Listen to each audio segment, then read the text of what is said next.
Bonjour tout le monde, moi c'est François. C'est le début de la nouvelle année et j'espère sincèrement que vous allez avoir santé et vous serez heureux pour 2022.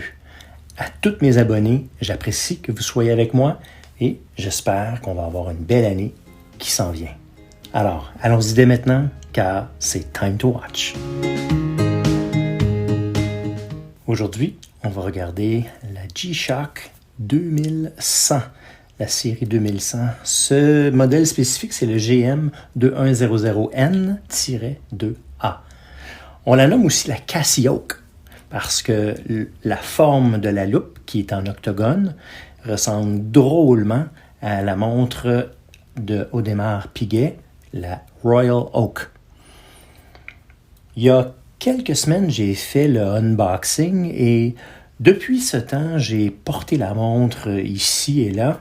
Et je dois vous avouer, un spoiler, cette montre, c'est une des montres les plus confortables que j'ai portées.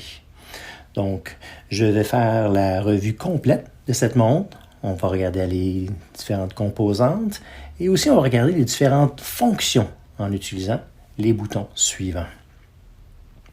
Évidemment, je vais vous donner mes impressions et puis on va terminer le tout.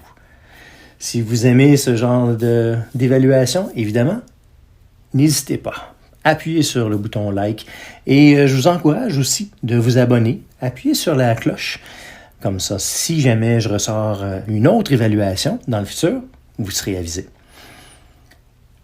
Je dois vous avouer, évidemment, que ces montres-ci m'appartiennent. Et puis, je ne suis aucunement commandité par G-Shock.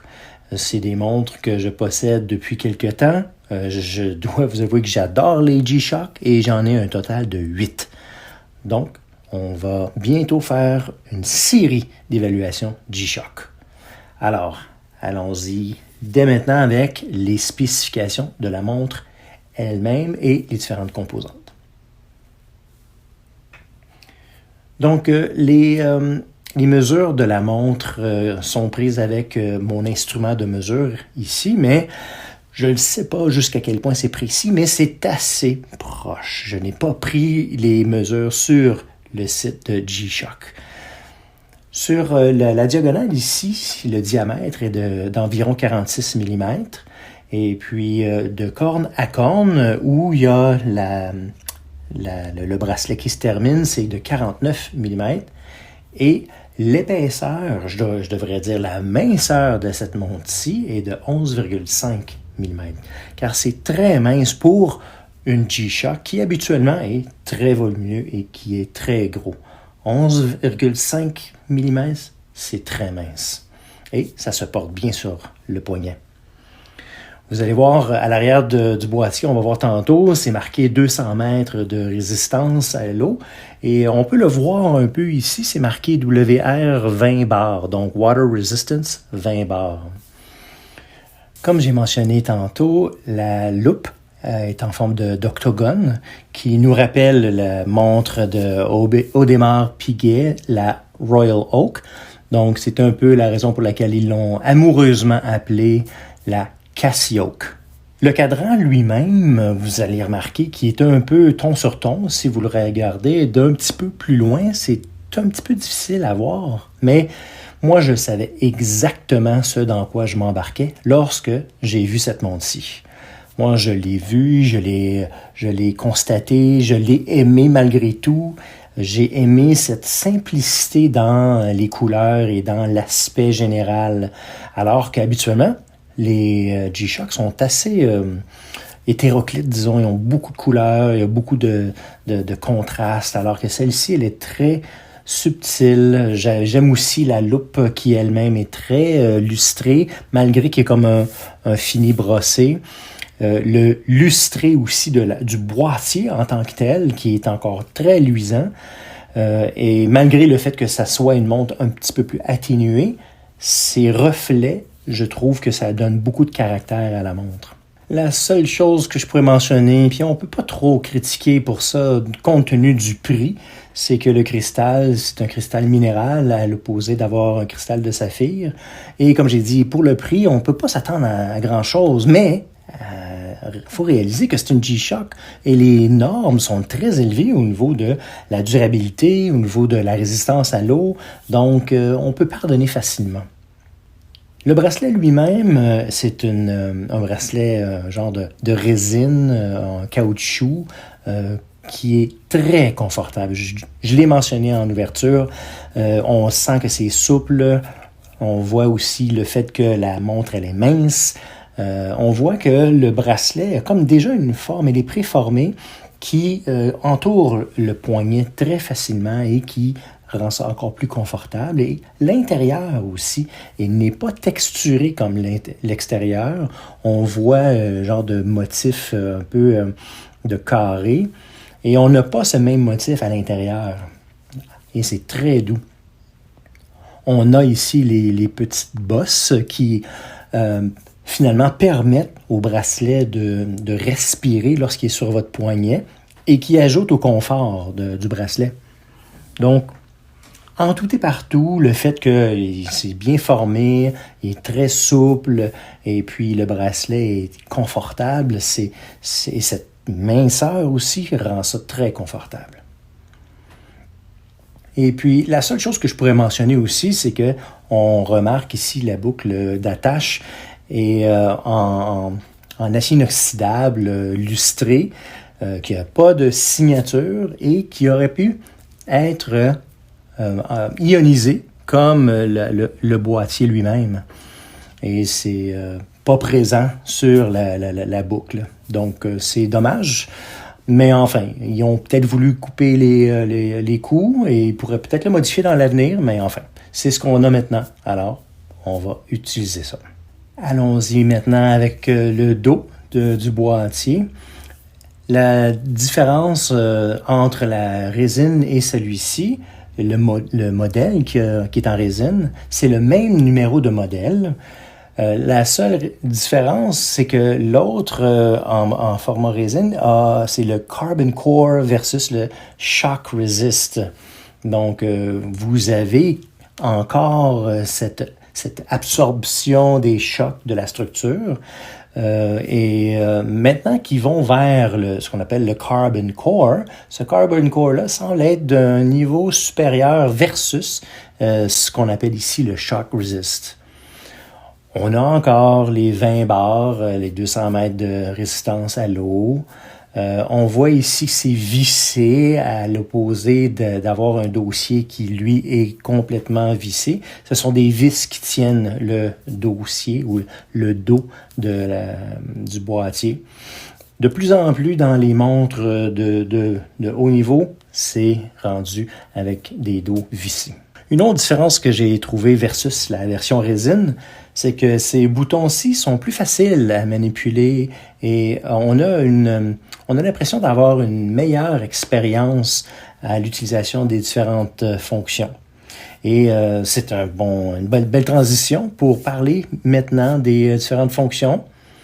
Et vous allez remarquer que parce que c'est le même module 5611 que la version de résine de cette montre-ci, c'est les mêmes fonctions, donc c'est identique au niveau de l'utilisation.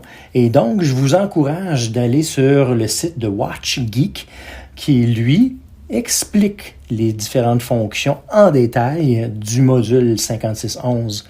C'est un champion, c'est lui l'expert, et puis moi, ce que je vais faire, c'est juste passer à haut niveau sur ces fonctions-ci. Donc, moi, je vous encourage à aller voir son site. Je vais ajouter le lien vers son site pour qu'il puisse expliquer la montre elle-même. Donc, pour les boutons ici, pour les différentes fonctions, on a toujours des lettres qui sont associées aux différents boutons. Il y a les A, le B, le C et le D. Vous avez aussi les différents noms de chaque bouton sur la loupe elle-même et c'est gravé directement sur la loupe elle-même. Ça ne va pas se ternir, ça ne va pas, c'est pas le terme que je cherche, ça ne va pas disparaître avec le temps, à moins de vraiment forcer le frottement, parce que c'est vraiment dans le métal. Alors, si vous voulez ajuster la montre telle que c'est indiqué, on appuie sur le bouton là. Et ce que j'aime des petits appuis sur le côté des boutons, c'est qu'on peut manipuler les boutons beaucoup plus facilement avec une main et on ne pèse pas sur deux boutons en même temps. Et puis donc, c'est une belle fonction. Donc, on appuie longtemps sur ce bouton-ci et puis on va directement à l'heure locale, le fuseau horaire local. Et vous avez remarqué, les aiguilles sont maintenant plus dans le chemin du petit écran. Et vous pouvez constater qu'on est dans le fuseau horaire de New York. Et on appuie sur le bouton mode pour faire le tour des différentes fonctions de l'ajustement. Donc ici, on voit à droite, on voit DST qui clignote. Donc, c'est inscrit off. Laissez-moi prendre un outil, ça va être plus facile de vous pointer. On voit le DST qui clignote, ça indique comme quoi c'est off. Et puis, vous voyez juste en dessous, c'est HND. Ça aussi, ça clignote pour tout simplement vous indiquer que les aiguilles n'indiquent pas l'heure, mais qu'ils ont tout simplement qui sont tout simplement tassés pour ne pas bloquer l'écran.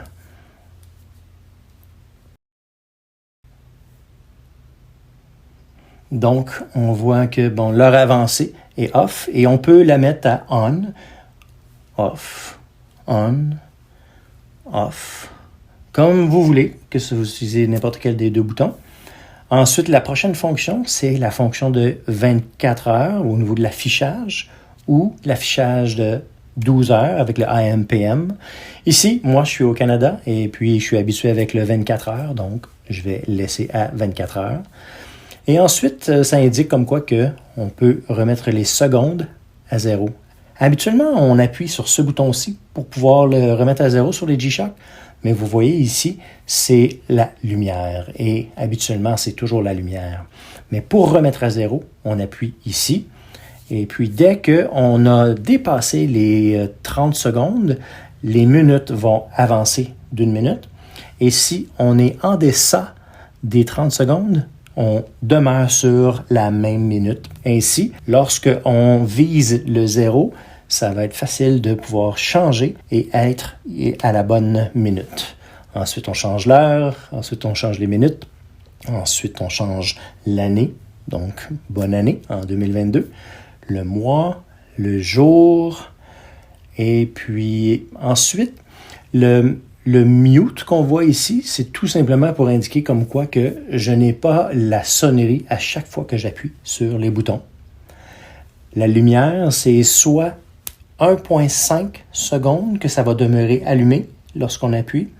Si je le mets à 1, c'est 1,5, et si je le mets à 3, ça va demeurer allumé pour 3 secondes. Et puis, je vais vous montrer qu'est-ce que ça a l'air lorsqu'on appuie. Et puis, ça tranquillement disparaît. Et ensuite, on repèse une autre fois et on revient à l'heure normale, notre heure à nous. Et on peut le modifier avec ces différents boutons. En bas ici, en appuyant ici, ça s'en va, on voit c'est Halifax, donc c'est vers l'est. Et puis en haut, c'est vers l'ouest. Et voilà. C'est aussi simple que ça. Alors, lorsqu'on a terminé, et puis évidemment, on appuie ici pour revenir à la normale. On va laisser les aiguilles tourner. On va voir les différents modes directement. En appuyant une fois, on a l'heure mondiale. Donc, moi, j'ai un ami qui demeure à Denver et puis on voit l'heure de Denver. On voit sur le numérique, c'est l'heure de Denver et les aiguilles vont demeurer l'heure locale. Ensuite, on a le chronomètre, tout simplement. On a le bouton Start sur lequel on peut appuyer pour le commencer et ensuite arrêter. Et en haut, au niveau du Adjust, on peut tout simplement se remettre à 0. Lorsqu'on repèse, on a le timer, la minuterie. Et puis ici, c'est 10 minutes. On peut l'arrêter, on peut la partir et aussi la remettre. On a des alarmes. On a au total 5 alarmes. Et puis ici, je croyais que c'était ici, mais c'est en bas. Tous les alarmes, on les passe à travers les différents alarmes. Et le signal qu'on voit SIG, c'est tout simplement pour indiquer comme quoi que c'est la sonnerie. À toutes les heures, il va y avoir un petit bip pour indiquer l'heure. Et ensuite, on repèse et on revient à l'heure normale. C'est aussi simple que ça. Ici, en haut, il y a la lumière. Et comme j'ai mentionné, ça dure un certain temps. Et puis, la seule chose que je peux mentionner au niveau de cette montre-ci, c'est que au niveau du cadran lui-même, on ne voit pas très bien l'heure. J'utilise très souvent la lumière pour voir l'heure.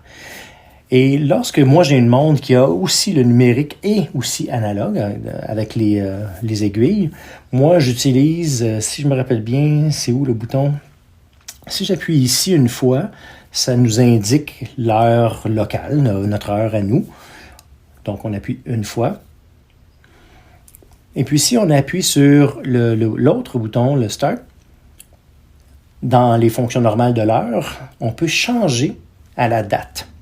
Moi, lorsque j'ai l'heure double, je pourrais dire, et numérique et analogue, je le laisse à la date, tout simplement, parce que c'est un peu redondant d'avoir et l'heure sur les aiguilles et l'heure numérique, mais dans ce cas-ci, je dois la laisser à l'heure parce que je dois très souvent appuyer sur la lumière pour regarder l'heure, parce qu'on ne voit pas très bien l'heure.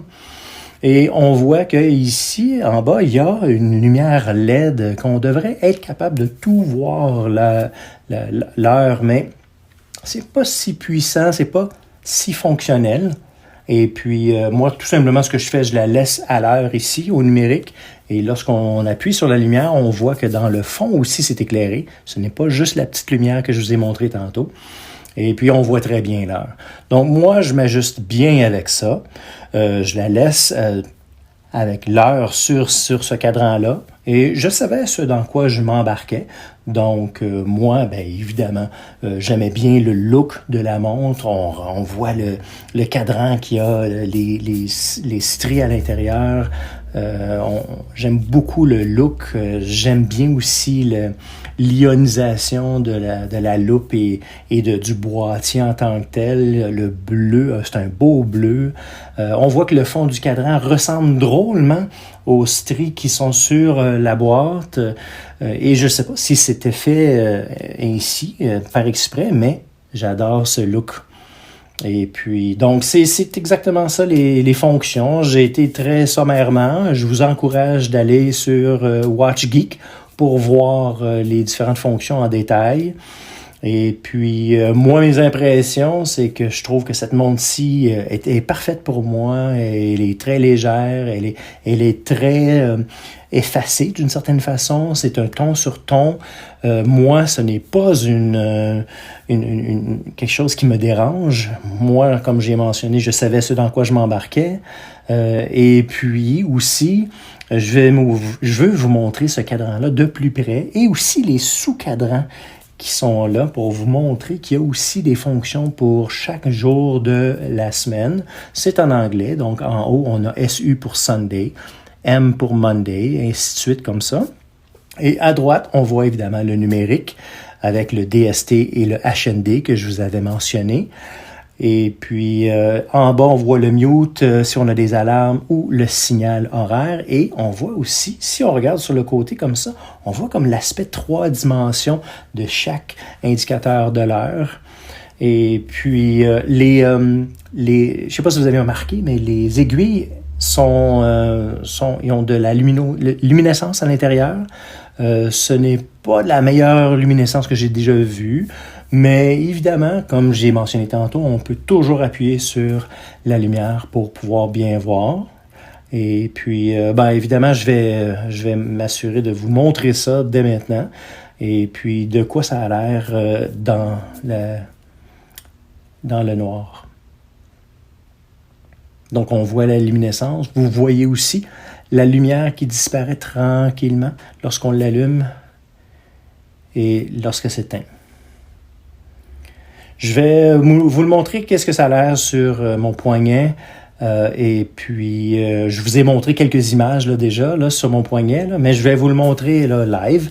En même temps, je voulais vous montrer la prochaine évaluation que j'ai sur mon poignet. Et puis, elle a une autre montre qui s'en vient, on va l'appeler son frère. Et puis, elle a un look un petit peu plus transparent que celle-ci. Celle-ci, je l'appelle ma montre Batman, disons, là, parce que le jaune qui est sur cette montre-ci est reflété sur mon chandail Batman, sur le logo. Et puis, évidemment, lorsque je mets mon chandail, je mets cette montre-ci parce que je trouve ça concept. Et puis, la montre, son frère, disons, là, je ne l'ai pas encore reçue. Je vais faire un unboxing et puis je vais vous les montrer côte à côte. Donc, je vais vous mettre ça sur mon poignet. Je vous rappelle, mon poignet est 17,8 cm. Et puis, la voici dans tout son éclat. Je trouve que c'est une montre qui est quand même assez grosse, là, on s'entend. C'est peut-être pas pour tout le monde. Mais cette montre-ci, cette version-ci, qui ont décidé de mettre des proportions un petit peu plus réduites, ça peut être à la portée de plus de personnes. On a aussi le fait que le bracelet courbe très bien sur le poignet. J'aime beaucoup cette montre et puis évidemment, vous, si vous aimez ce genre de montre ou ces genres de revues, bien évidemment, appuyez sur le bouton like. N'hésitez pas aussi à appuyer sur la cloche lorsque je vais sortir mes revues. Une de celles que je vais faire, c'est celle-ci avec la G-Shock jaune. Alors, j'apprécie que vous soyez avec moi et puis on se revoit la prochaine fois.